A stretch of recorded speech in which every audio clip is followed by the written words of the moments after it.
girl, why did I hear that you was stressing over someone else's success like your blessing already didn't have your name on it? See, comparison will have you down yourself, moving off track, and forgetting that your journey is not even over. So go ahead and grab your cup. We got to talk about it. Been that, still that, will always be mwah, that girl.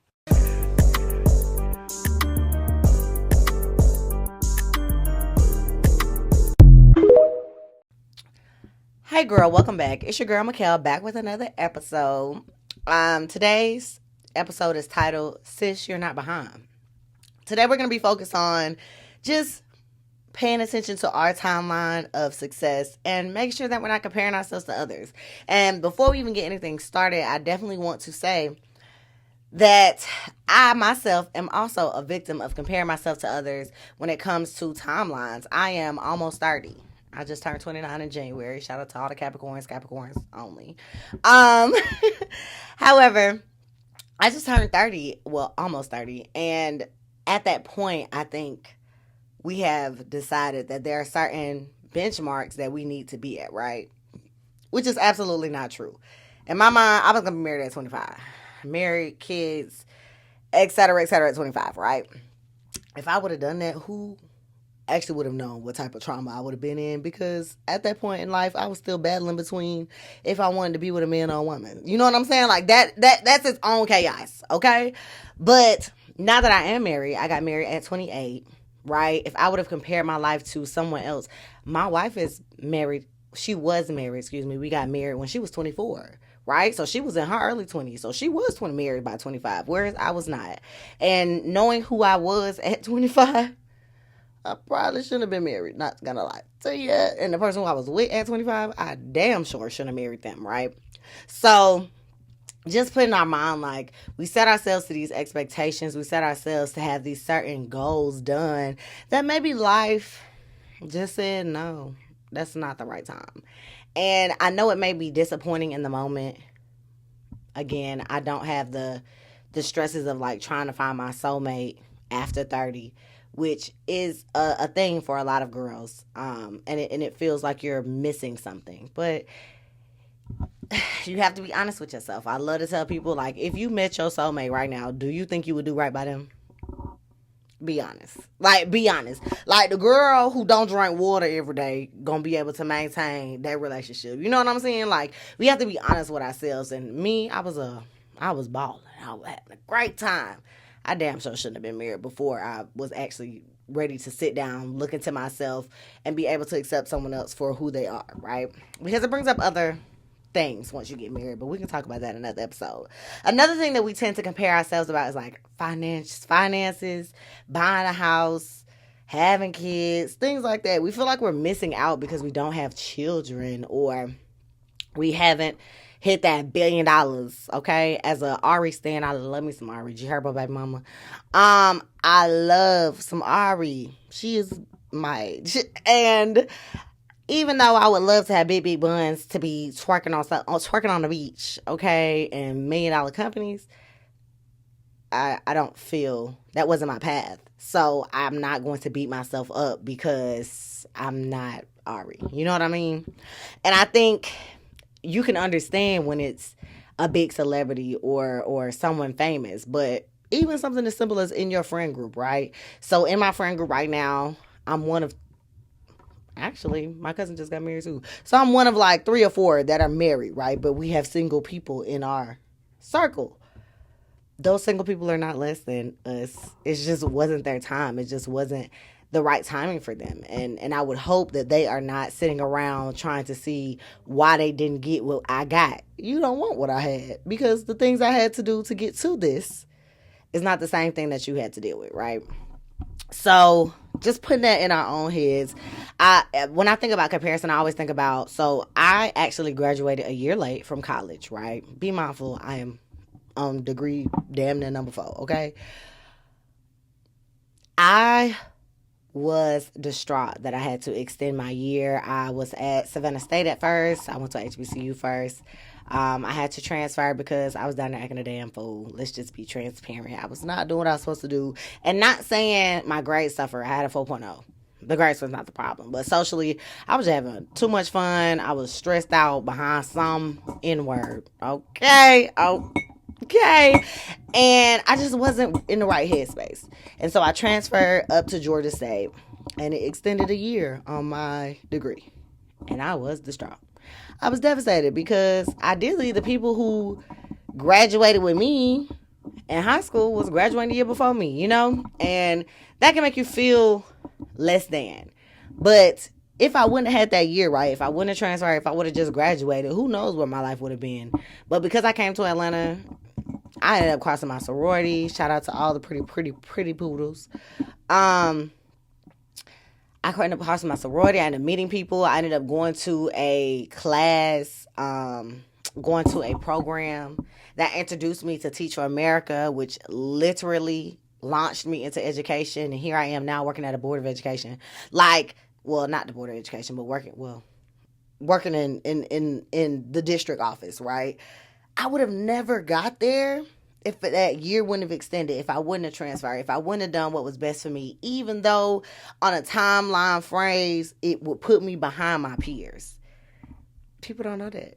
People don't care to know that. And to be honest, even though it may take you a little bit longer, once you're in the moment of enjoying this, no one even asks. No one cares. No one actually cares. Like, no one cares that I graduated in 2019 instead of 2018. Not a soul. Not a job. No one asked, oh, why you did an extra year? Like, there's no backlash. But it feels like it may be. And you're the only person doing that.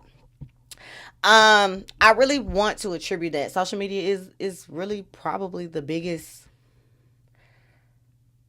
add into that comparison, right? Because you have so many access to people that you would have never seen before if it was not for social media, right? You'd have never known these people's stories. You'd have never known what they were doing if you didn't have access to social media. And because social media is a place for you to put your best foot forward, all you know is the good. You don't know anything else. You don't know the details. You don't know the struggles that came with the successes that you were comparing yourself to. You like, well, why didn't I get that? Whole time, no offense to those who be doing it, but whole time they done tricked for it. You wasn't gonna sell your body to do it, so you're not missing out on anything, I promise. When it's your turn, you're gonna have it. It's just that first generation expectation that I feel like we put on ourselves. Like, we feel like we have to make it, break it, move the farthest, be the best at all things. And no one even cares. Transparently.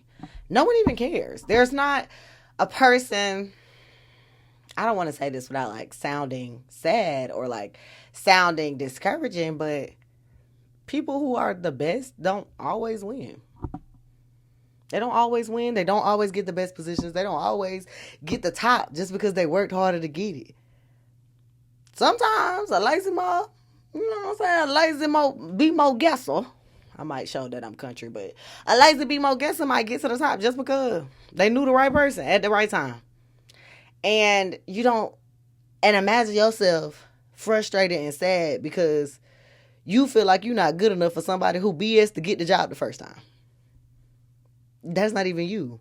What if you are fighting for a position and that position is actually going to be terrible if you get there, right? But you don't know because you're too busy fighting for a fake win. You don't know any of the details for the win. So being that first generation, struggling, beating ourselves up is just something that's consistent amongst all of us, especially Black women.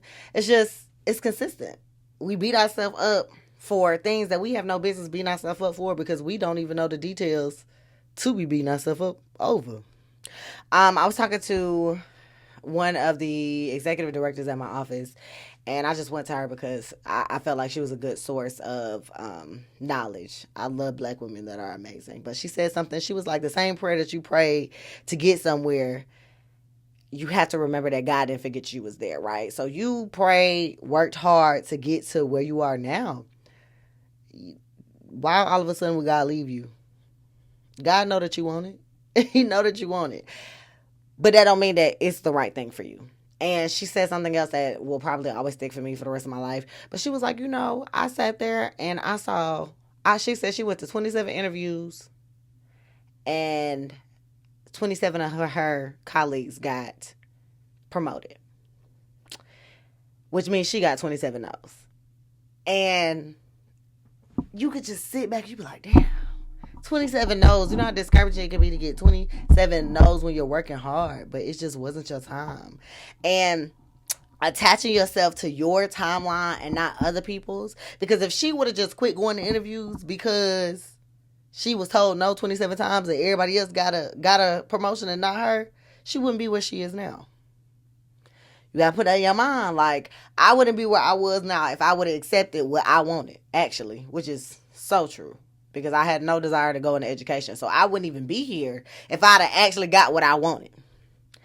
I always feel like God has a bigger picture for you. You just can't see it. Because you only want what seems big to you. And there's a whole world out there that you deserve, that you are not even knowledgeable enough to ask for. So just keeping that in mind, always remember in our heads right now that your timeline is not their timeline. Their timeline is not your timeline. You are going to get the happiness right when you were supposed to get it. Okay? Now, take a second. Boom. Real quick. Drop a blue heart in the comments if you have struggled with comparing yourself to other people. I just want us to all drop blue hearts in the comments during this time, because it will let you know that you are not alone. A lot of us do this, specifically women, specifically when it comes to looks, jobs, relationships. People, we tend to do this, especially girls. So definitely drop that heart if you can relate to that. Okay? The next thing I want to talk about is trusting your journey and following with faith, right? You have to have really, really strong faith to trust that what you want is going to come. And maybe even trusting that what you want is not even what you really want. I remember I was in leadership school. I'm still in leadership school, but trying to head to a different direction. But I was in leadership school and I wanted to be a principal. I got to the district office. I said, oh, I wouldn't want that. They're working so hard, and shout out to them, but I want to start a family. I want to live my life. I want to have more time to invest into my family and the people around me. If I'd have become a principal, I wouldn't have had that time. Yes, I would have had some money, but I wouldn't have had that time. So it's like now I have time, which is precious, which is a reward in itself. I have a lot more time to do what I want to do, to come back and do a podcast. I'm a podcaster. I love podcasts. I've been doing this well before everybody got their microphone. But I wouldn't have had the time to devote to it like I do now if I would have got what I wanted. See what I'm saying? I still got a pay raise. I still got different opportunities. I still get to connect in different ways. I still get to impact students on a larger level. However,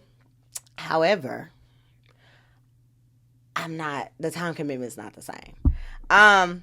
Remembering that things can be delayed but not denied. So same. I've been trying, y'all, me and this leadership degree. I went and tried to get that specialist, did that specialist program, last class on that specialist.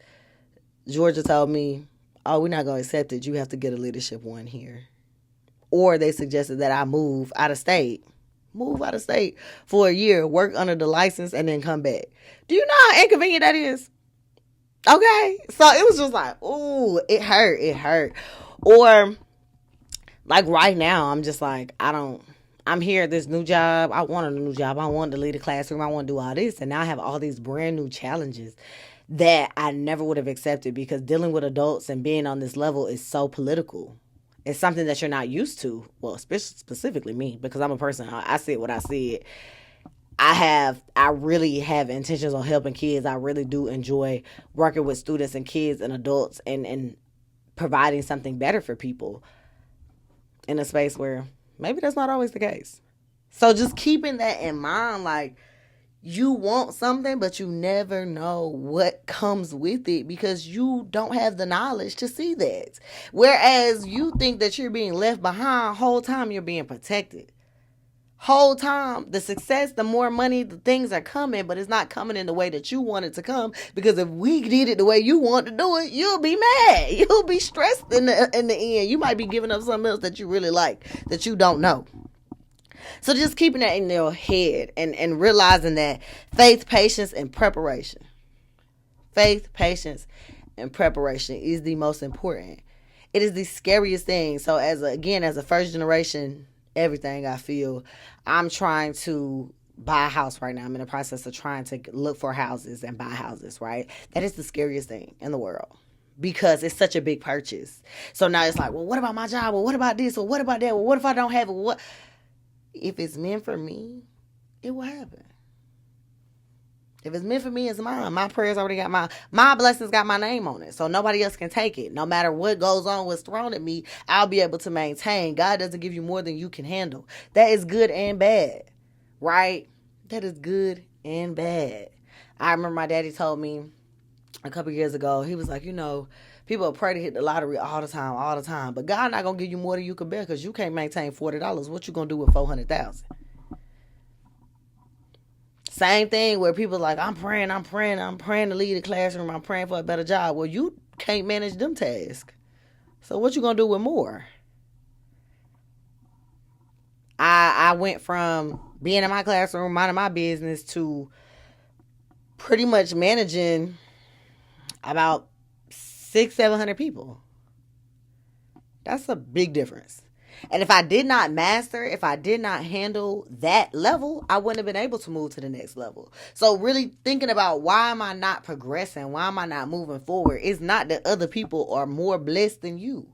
Not true. It's not that you don't deserve. No. It's just not the right time, and for whatever reason it is, maybe the right position hasn't opened up. Maybe the right person didn't retire for you to get the job that's perfect for you. You don't know the other parts. I tell everyone, I've said it in my podcast before, but you are a piece of a larger puzzle. I know that we think that God spent all his time worrying about little old you. No. You spend all your time worrying about little old you, okay? He already know the plan that he's got for you. It says that. So go ahead, just let it play out. Even if you don't believe in God. Same thing with concepts of the universe. The universe is going to give you what you are able to handle, what is meant for you. There's every religion, every belief, every ideal falls into that. What is meant for you is yours.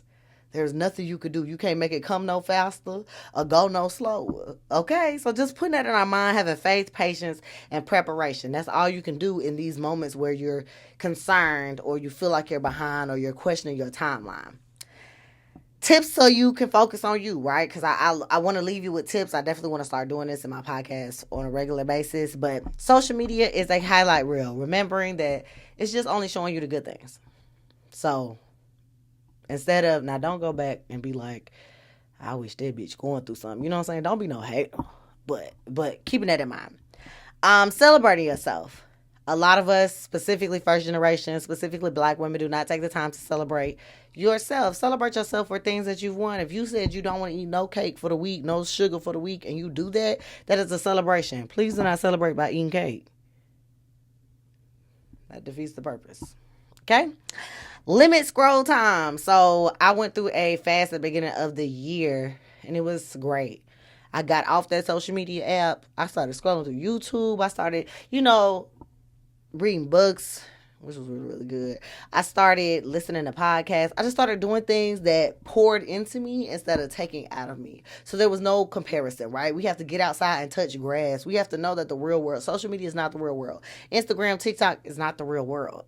You would never have access to all of these people. So you are putting yourself in predicaments to question where you should be when you would never even do that if you just logged out. Defining success for you. So what does success look like to you? Some of us are like, well, everybody winning but me, or everybody doing all this good. You just see the good in everybody else, but you don't know what good is for you. What does that look like for you? Success for me, maybe to get $1 billion. Success for you, maybe to be a housewife. It could be different. It's your success. And then focusing on next steps and not other people's timelines. So again, we get caught up in what everybody else doing when we should be focused on what is the next thing that we should do. What is the next step that we should do? Do we need to save $1,000? Do we need to buy this? Do we need to do that? Like having a plan. Again, faith, patience, preparation. A plan. If you ain't got no plan, you ain't prepping for nothing. You're not prepping to receive your blessing. So why would you get it? So again, practical tips. Limit social media. That's for the next week. I want you to limit your social media. Okay? Celebrate small wins. If you said you was going to draw a picture by Wednesday, draw the picture by Wednesday. Shout that out. Matter of fact, come back to this video. Tell me that you did it. Surround yourself with the right people. Surround yourself with people that's going to motivate you to pour things into you. And if you don't have the people, find podcasts like mine, like other people's, to pour into yourself to make you feel good. That's the point. And then affirmations. So one of the affirmations I want you to take away from this is I'm exactly where I need to be. I'm exactly where I need to be. Don't make it difficult. Don't add to it. Well, you can't add to it, but I'm exactly where I need to be. It's as simple as it can. And just tell yourself that every time you find yourself worrying, anxious, concerned about the future, I'm exactly where I need to be. Let me enjoy this. Okay? So, at the end of this video, if you made it this far, I do appreciate you. It is longer than normal. But I want you to drop one thing that you're proud of. So that way we can celebrate you in the comments, okay? Because I want to see you win. That's what I'm here for. The next episode, we will talk about softness and how rest is a part of the grind, okay? Because your girl struggles with that as well. Finding peace and resting. Finding the softness. And, as always, if you think that I am your cup of tea and you think that this will work and you like FaceTime, you love these FaceTimes, go ahead and like, comment, share the video out, and I will see you next week. Been that, still that, will always be that girl.